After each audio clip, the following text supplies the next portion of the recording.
सहारनपुर में झगड़ा हो गया। एक जगह थी हिंदुओं की, मुसलमानों ने कब्जा किया हुआ था, तो हिंदुओं ने केस कर दिया। अंग्रेज का जमाना था, अदालत। वो मस्जिद बनाना चाहते थे, हिंदू मंदिर बनाना चाहते थे, तो दोनों तरफ बात तपी हुई। तो आखिर वो जज ने कहा, भाई कोई ऐसा आदमी है, हिंदुओं से कहा, जो गवाही दे दे तो उसकी गवाही तुम कबूल कर लोगे।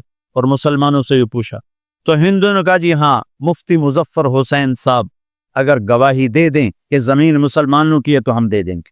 तो मुसलमान बड़े खुश हो गए, मुफ्ती मुजफ्फर तो आखिर आप मुसलमान है तो हमारे हक में गवाही देगा, था उनका कब्जा नाजायज। तो जब वो अदालत में तशरीफ लाए, मुसलमान बड़े इत्मीनान का, हुन जनाब साढ़े आखिर फैसला होना, क्योंकि आजकल सिर्फ सच को कौन देखता है।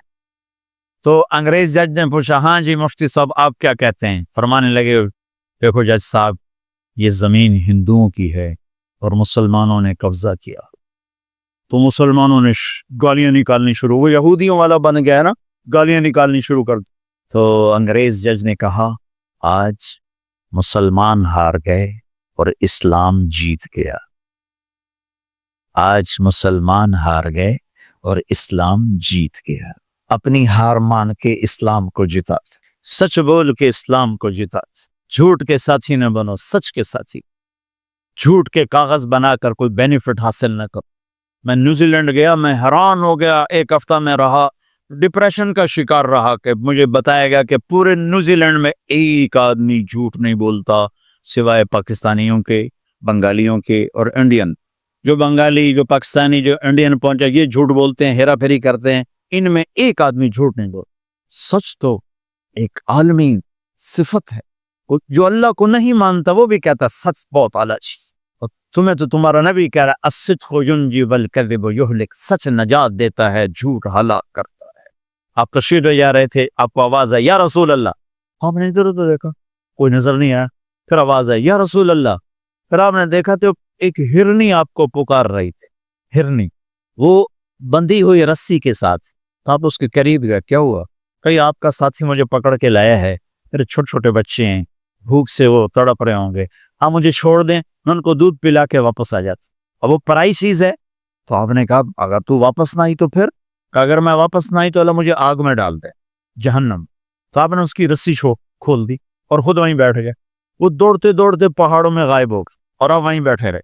कुछ देर के बाद आपने देखा वो पहाड़ से उतर के आ रही थी, कि या रसूल अल्लाह मैं हाजिर हो गई। तो आपने उसको रस्सी से बांध के वहीं खड़ा कर दिया और खुद वहीं बैठ गए। थोड़ी देर हुई तो वो आ गए शिकारी, जो ने शिकार किया था। तो आपने कहा, उनका नाम कोई नहीं मौजूद।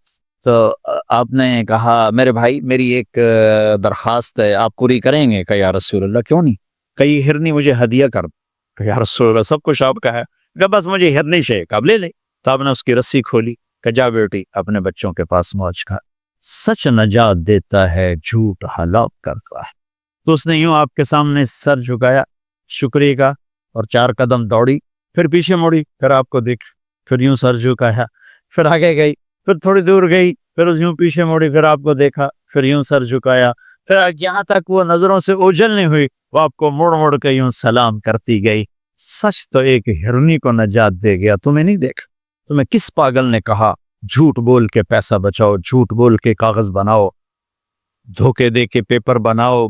अल्लाह के वास्ते इस हकारत वाली सोच से निकलो, इंसानियत पर दाग ना बनो, इनके कदरदान बनो जिन्होंने तुम्हें पासपोर्ट दी, जिन्होंने तुम्हें तालीम के मौके दिए, तुम्हें हर शय मुयस्सर की और आखिरी मुमकिन हद तक तुम्हें जुल्म से बचाने की कोशिश की। मोहसिन के ऊपर क्यों आए थे इस देश में? आए हो तो फिर धोखे से बचो। झूठ, मुसलमान कहीं भी हो धोखे से बचता है।